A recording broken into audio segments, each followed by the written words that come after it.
Hello everyone and welcome. My name is Nina Ernst and I'm the Associate Director of Programs here at ArtScience Museum in Singapore. Welcome to today's panel discussion with Lynn Froggett and Lizzie Muller, the two brains behind our latest talk in our online series, Feeling the Future. In a few minutes, Lynn Froggett and Lizzie Muller will join me here for a Q&A and we'll pick up on some of the themes and ideas that they've explored in their talk, Exhibitions and Culture and Contagion, which we released earlier this week. Right now, we are live on YouTube and on Facebook, and we want to hear from you. We want to hear your comments and your responses, your confessions. Type it all into the comments box, and I will do my best to relay it to Lynn and Lizzie as we go along.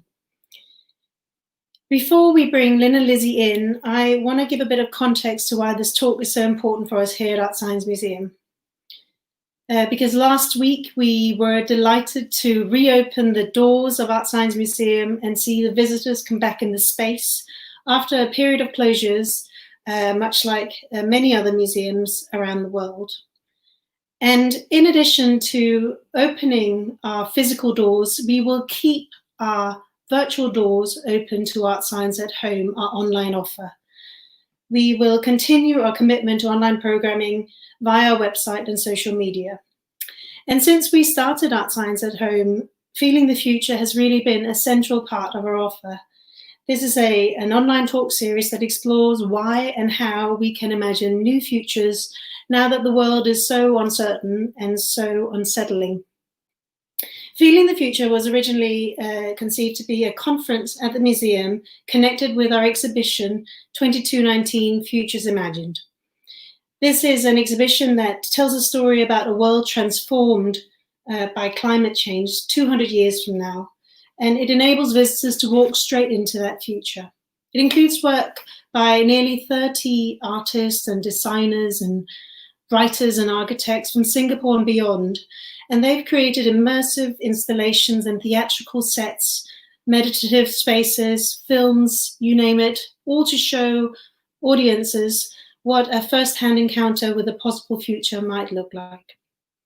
So we wanted this conference to highlight an emotionally connected way of thinking about the future. Perhaps this is a way to say that futuring is not necessarily something exclusively for politicians or corporate think tanks.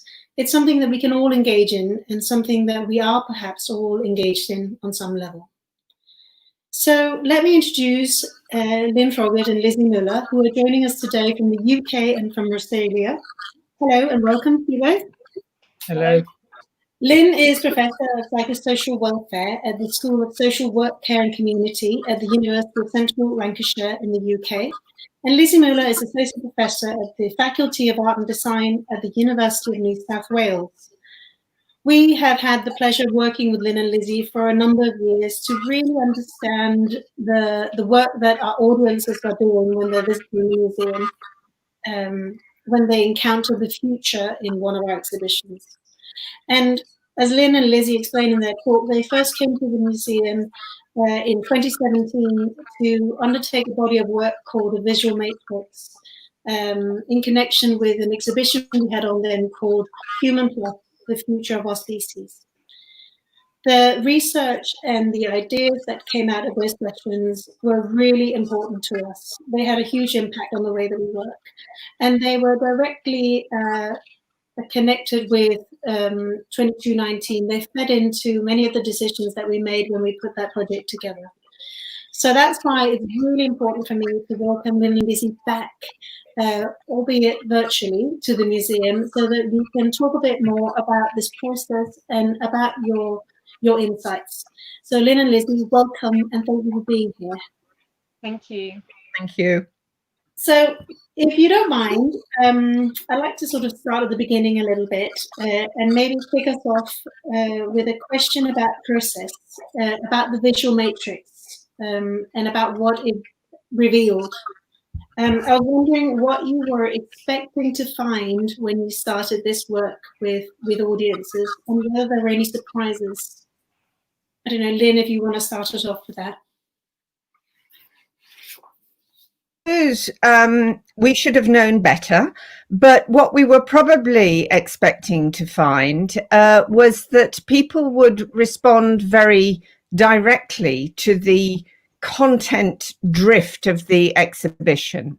So in other words, there were loads of stuff about technology, about robotics, about assistive technologies, and the automation of work and the way in which technology is changing all aspects of our future lives. And therefore we assumed that people would dwell on technology. And we were surprised to find that although they did refer to the technology and were obviously making imaginative use of the technology in the exhibition, their interests and desires were much broader in a way and took in a richer and broader conception of human futures, and that their specific preoccupations were much more culturally embedded in the past and the present as well as the future. So, for example, the interest in Singapore in ideas of being overwhelmed by the natural world took on a specific Singaporean context, really, which is historical and presently embedded as well as future oriented. Very interesting. Lizzie, do you have anything to add to that experience of doing the matrix? Well, I think it's maybe just worth adding for context that we had done several matrices before. So it wasn't a new method when we came to Singapore. Lynn had done several in England as part of the Cultural Olympiad. And that's really when the first kind of, we'd first started to really understand the possibilities of the matrix for revealing these very kind of quite hidden collective thoughts. But we've done work as well in Sydney with the matrix. So we were already kind of quite used to the kinds of imagery that people would start producing with it. I think what was important about Singapore was it was the first time we'd done it outside of Australia or the UK. So in a sense, there was a bit of a cultural shift, and we were going to quite a new kind of an environment. And I think it was a great interest and pleasure to us that actually audiences responded as brilliantly as they did to that format, which is a format of free associating in response to images. And the audiences we worked with at the ArtScience Museum were very generous, engaged, very keen to talk about experience, very kind of open to that process. So I think that that was a really great surprise and a bit of a testament as well at that time for the ArtScience Museum in how much work you guys had done building quite an engaged audience. So the people that we worked with were people who felt very at home already in the ArtScience Museum, even though at that point it was quite a new museum for Singapore. So that was quite an interesting discovery. And it's a process that emphasizes, the connection or the social work that the group does as part of the process, and which is very image-led, which talks about images, and some of the resulting conclusions were very image-focused. You've talked in your talk about two of these images specifically. We had the engineers who were not, as you might imagine, worried about machines taking over or AI stealing their jobs. They were worried about this rampant virus. And then there were the students who were really worried about isolation, a future sort of away from a social network, a future where they were left alone in a cave with just computers to keep them company. And you've commented very brilliantly in the talk that these images are, of course, sort of suddenly very resonant, and they feel very relevant to what we've gone through over the last couple of months, where we've all been sat at home in our caves, and we felt isolated and threatened by a virus, perhaps. So those images felt in a weird way sort of ahead of their time when we look back on it now. And I think the question that comes to mind for me is like, what's up with that? How come these brilliant minds 3 years ago could sort of see into the future like that? Or is that what was going on? Well, I've got a few thoughts about that. I guess the future is very long. And when you talk about the future, you do need to kind of think about it in terms of near future, mid future, far future. Lots of futurists, I think, will talk about the idea that the only really predictable thing in the far future is that it is completely unpredictable. But in the near future, the seeds of what's happening to us usually exist in the now.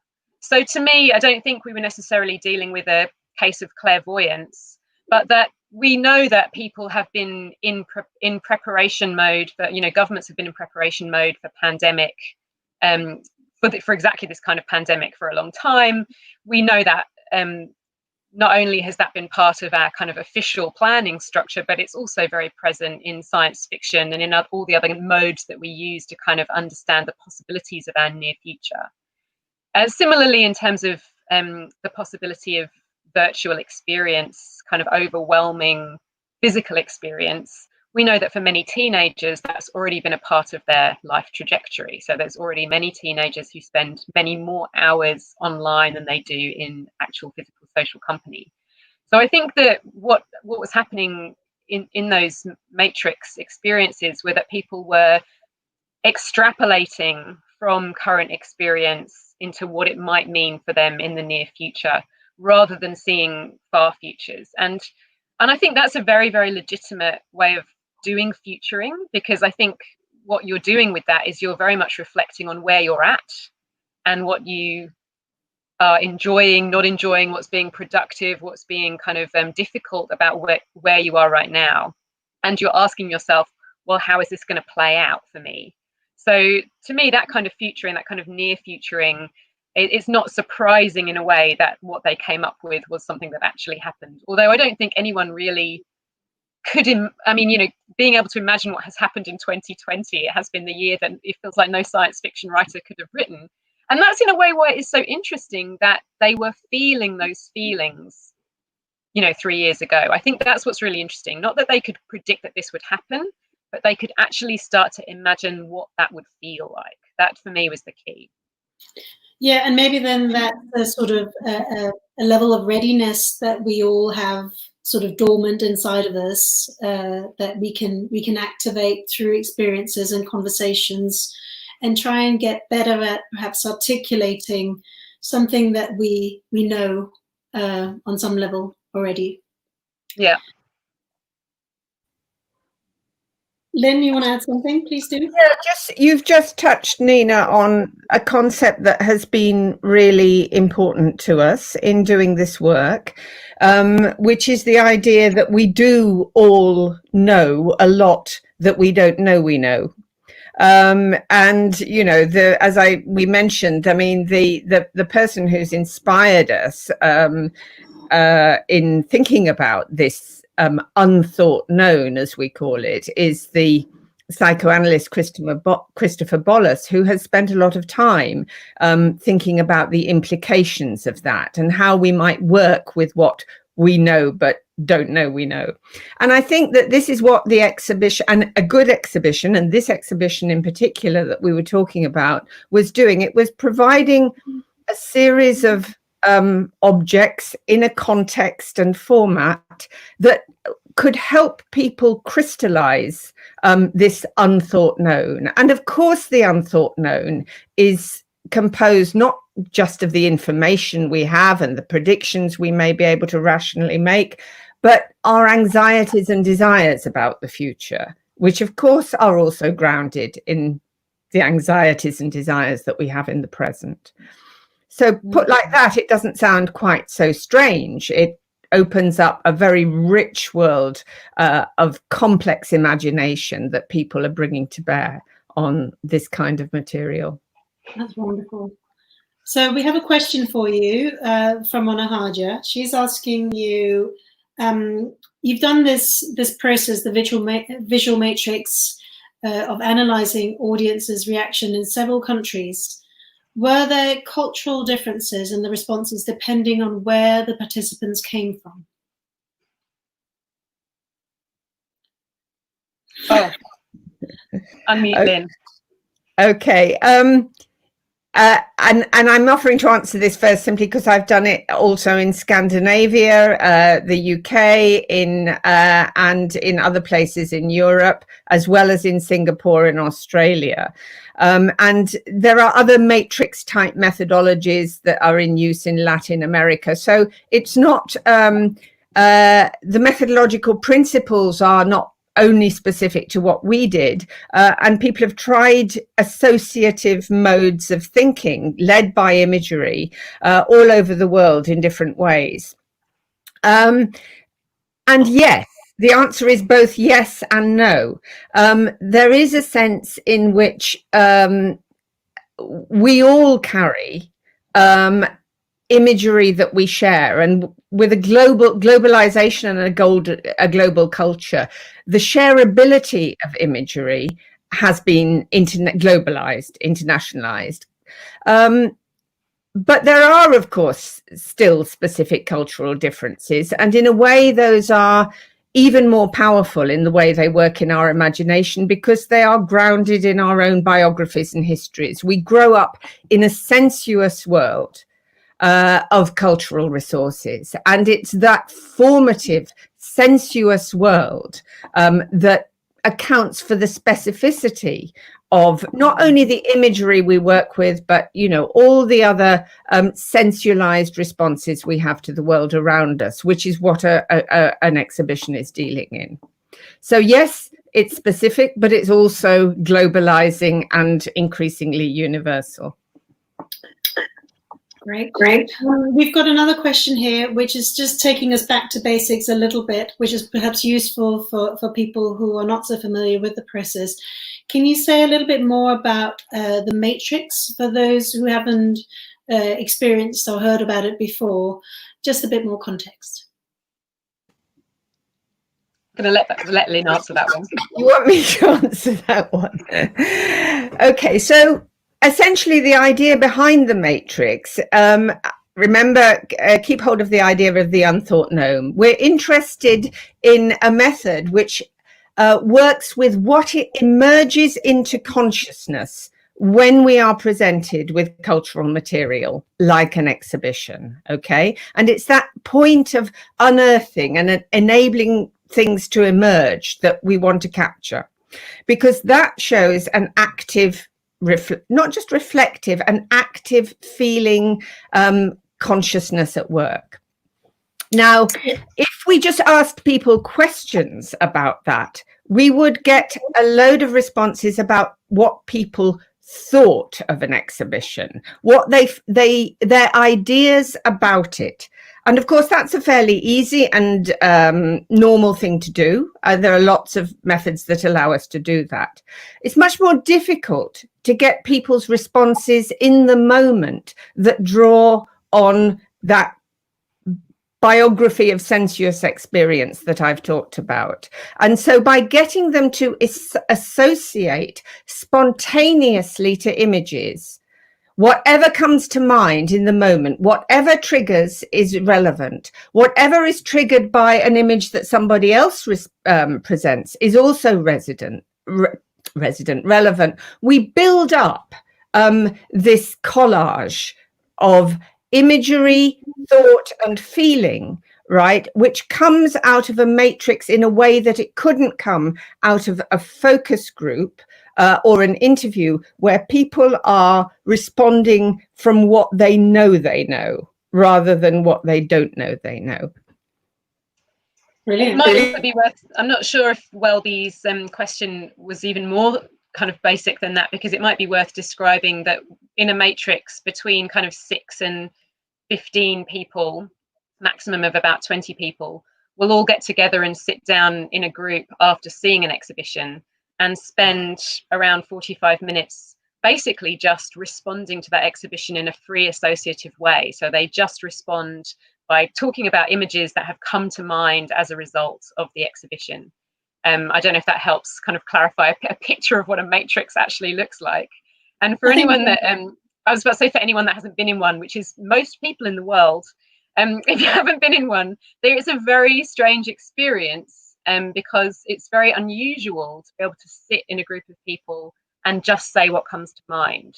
So it can actually be the first 5 minutes of a matrix can be quite strange, because as you sit there, you know, Lynn will often lead it, and sometimes I lead them as well, but you start by saying, would anyone like to offer the first image?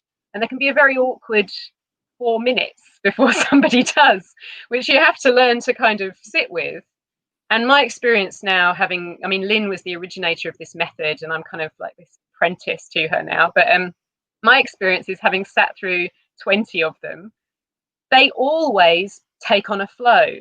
And in my experience, no matter how slowly that flow begins or how awkwardly people might feel at first, they always, in the end, start to respond to each other and to generate these interesting images as a group. So it's a really fascinating process to be part of.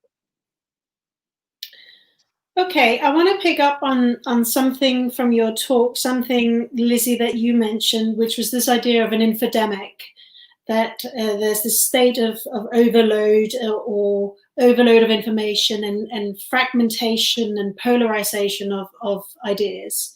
And in your talk, you contrast this with this other repository of information, which is this collage of shared cultural resources.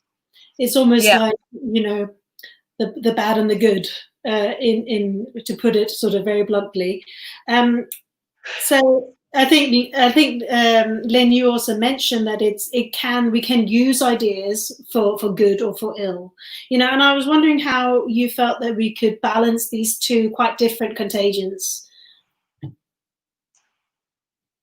Do you want to start, Lynn? Okay, I'll have a bash. It's a very big question again, but it's a really important one.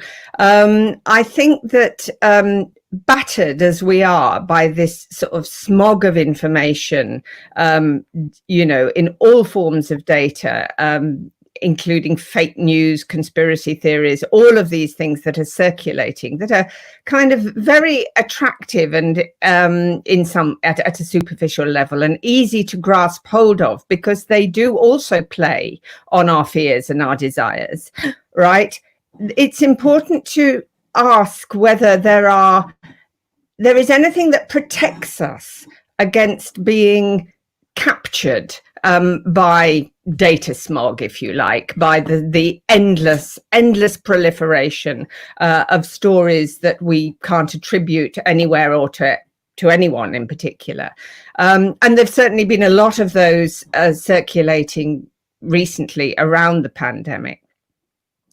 And what comes out of this experience is a very hopeful story, I think, which is that we are conflicted. There is part of us that grasps hold of any panic that is in the air, right? You know, I didn't need any more toilet rolls, but I still went out and bought an extra packet of toilet rolls. And it's fascinating to speculate why there was this irrational rush to hoard toilet rolls. But there's also part of us that is much more deeply rooted and able to think in a complex way about the challenges that are posed by something like pandemic, you know, or war, or any of the other sort of great issues that face us. And that's where we reach into our biographical resources, the part of us that is able to judge and imagine and discriminate in dialogue with other people. And to remain open to kind of settling on a workable way of facing these challenges. And that part of us kind of, to some extent, is our vaccination, our social vaccination against kind of the circulation of, you know, viral news, if you like. And it's something that protects us and that we can build on and use, providing we have the cultural enablers in our environment to enable us to build into that better part of our nature, if you like. And so we're positioning museums as one of those cultural resources, essentially, that can allow us to access what we know that makes an awful lot more sense than what we're told. And that's perhaps to do with having a social space and a shared space, you know, with a diversity of opinion, where you can, you know, take new ideas on and road test things rather than just accepting things on face value. It's also to do with the nature of exhibition making and museums as cultural experiences, I think. And for me, one of the key points about that is this idea of a collage of shared resources. So the difference in a collage of shared resources, which an audience is drawing from, and which is a really great way to describe a well-curated exhibition, is that in that space, there is a lot of room for you as an active audience member to create associations, to build relationships, to navigate your own way through the information. And it's even not just information. It is, as Lynn said, it is imagery, it is suggestive ideas. So I think a big difference between the way you experience an exhibition compared to the way you experience a Twitter feed, for example, is this ability to kind of collage ideas, suggestions, thoughts. And for me, that's one of the great outcomes of working with the visual matrix, is a much better understanding of how audiences work in those spaces. And as a result, what we need to do as curators and as museum professionals to support that kind of active, you know, collaging of experience, that associative building that people do in exhibition spaces. And I think that's what's going to really help us now that we can't have physical spaces. Because to me, this is one of the big problems that this research leaves us with, is if we're suggesting that we need to have these public spaces of engagement, but we can't be together physically, how are we going to achieve that possibly for the next 18 months to 2 years? I think it's a huge question. Yes. Yeah, I mean, that, I'd like to return to that if we can just park that to one side for the time being. We have two quite interesting questions from the floor, the last couple of questions, I think. Another follow-up question from Welby, which he's asking whether we could see the visual matrix as an experience in itself. Could it be part of something that you go and experience at a museum, for instance? Initially, okay. Yes, absolutely. I mean, we see it as something that museums could offer as the kind of process that would enable people to enrich their experience of what they've seen in dialogue with other people. But it's worth stressing again that it's very different from having a group discussion, because in a group discussion, what you find out is what people think about what they've seen. And what they think about what they've seen is often in that moment simply the tip of the iceberg. What's really interesting about what they've seen is the 4/5 below the water, if you like, that kind of draws on resources from unconscious experience, the dream world, people's sensuous relationship to the world they live in. And that's why it's so much richer as an experience than simply talking about it, I think, although there is room for talking about it too. Another question, it's addressed to you, Lynn, but I think both of you can probably have a stab at this. Is there an example that you can think of or share about these collective imaginaries or imaginations or narratives? Well, I think that it makes most sense if what we share is from the exhibition itself. I mean, all three of the visual matrices we did, right, showed a partially group-specific shared imaginary at work. So the shared imaginaries of the engineers were very much about this experience of overwhelm, a fear of being overwhelmed by nature, which was grounded in a shared apprehensiveness, I would say, about the way in which we are abusing and violating nature, right? The shared experience of the group of people who had disabilities was actually an existential fear that in a world of infinite perfectibility that technology sometimes seems to promise, their lives would be rendered somehow less valuable because seen as socially less perfect in a way.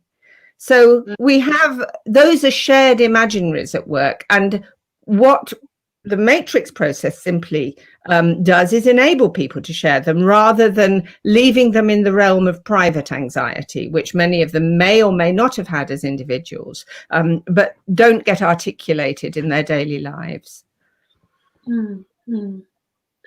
Lizzie, anything you want to add to this? Just to draw out a little bit what Lynn said there at the end, I think that's some nice examples of shared imaginaries, but I think the crucial point there is that partly because we are talking about anxiety here, which did come up in all of those groups that we worked with, there was clearly a lot of future anxiety. But exactly as Lynn says, anxiety is currently so often treated as a private condition. Even though it's treated as an epidemic, it's still treated as something that people have to deal with privately in their own lives. And one of the things that we've been looking at a lot as a result of this work is how we can deal with anxiety much more as a kind of a civic and social and often very legitimate experience, and how when you can bring those things into a social forum, which is the other really important thing about the matrix, it really allows all these ideas that Lynn's been talking about, the unthought known, drawing into one's biography, it does all of those in the context of the idea that all experience is fundamentally shared, and that every individual every individual psychology is situated socially. So I think that's a really crucial thing in terms of museum methods, which often do privilege individual storytelling or individual experience, whereas this one is very much about social experience, even though it manages to go quite deeply into individual thinking. Okay, so maybe to close off, we can just return to this idea about what you call third space in your research. The idea, you describe it as a physical and a psychic and a social space where people and ideas can mix and mingle. And as you've picked up on in your talk and today, maybe we've got used to, cross-pollinating ideas and bringing people together to brainstorm, co-working spaces, lots of dynamic ways of bringing people and ideas together. And suddenly now, in a sort of COVID-19 world, those ideas are really challenged. We're socially distant. We're told to stay at home if possible, be alone. So if the sort of shared space and if the social discourse is really restricted, what do we do next? Like, does your research give us any clues? Is there any insights you can give us from your crystal ball about how we can do this building back better? How can we try and construct alternatives to the physical space? Is that even possible? Who wants Lynn? to start? I always let you start, Lynn. Oh, not so. I'll have an initial bash maybe, and then I'm sure Lizzie will have something else to say. But I've been thinking so much about this question, and it is a new research question for us, really. When we know that we can create shared spaces online, we're doing that at the moment. And we know that we can actually do a visual matrix online. We've tried that and it does work in a way. People can still associate to imagery that they're presented with in an online space, right? Both of them enable dialogue. Both of them draw on people's cultural and resources and their individual biographies. And yet there is a difference. And I think it's identifying what that difference is and what we lose when we can't encounter one another in physical space, that is an urgent task that is facing us, and an urgent task for museums for very obvious reasons. And the one thing I would say that I'm clear about is that though technically we can do these things. And of course, the technology is brilliant and we're terribly grateful for it, because it does enable us to keep talking. The quality of our interaction is different because it is sensuously impoverished to an extent online. And it's that sensuous impoverishedness which brings with it a whole complexity of affect with which we carry about and transmit to one another in our daily interactions, in our daily lives. That is what we are in danger of losing. And I think it's important that we recognize that loss and that we mourn it and regret it for the time being, rather than sort of simply zoom on, as if nothing had changed. I think, because if we think we can live our lives online, we're going to lose an awful lot. And what we lose is the transmission of affect. And the sensuous experience of being in a world of material things and other people. Yeah, I mean, I love the idea of zooming off, because that is exactly what we've all been doing for the last few months. It's just such an interesting question. Like Lynn, I think it's really important not to be kind of we can fix this with Zoom, and to mourn what is being lost, because I think a lot of people are actually in a state of grief and mourning that does need to be acknowledged. If there is some hope out there, because I think it's always important to think about the hope, there's been a lot of research lately, and I'm sure there has in many other countries, but in Australia we've been doing a lot of research with audiences, kind of large scale survey type research with audiences over the past few months in the arts. And a few really interesting things have emerged. So one thing that we've discovered through that research is that a large proportion of people who started experiencing culture online discovered new art forms, new artists, new kinds of art that they'd never discovered before, and intend to carry on looking at that kind of art.